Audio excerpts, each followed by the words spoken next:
Tror du ikke, de skal vende sig om, så de viser sig opad? Nå. Jeg hørte noget. Sådan der. Jeg hørte noget nede fra kraven af. Gjorde du det? Ja, der sagde lyd. Hvem tror du det var? Nok farfar, der vil sige hej. Det tror jeg også. Eller er det også fra for himlen? Det kan også godt være. Nå. Er det ikke et dejligt sted? Jo. Tror du ikke, han ligger godt her? Her. Tak. Nu får han lige til. Så kan vi komme her og besøge ham, ikke også? Ja. Skal vi lige sige noget til ham? Hvad skal vi sige? Kære farfar. Eller hvad vil du sige?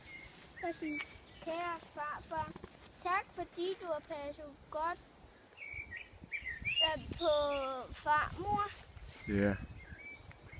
Og at du var dejligt at møde dig sidste dag. Ja.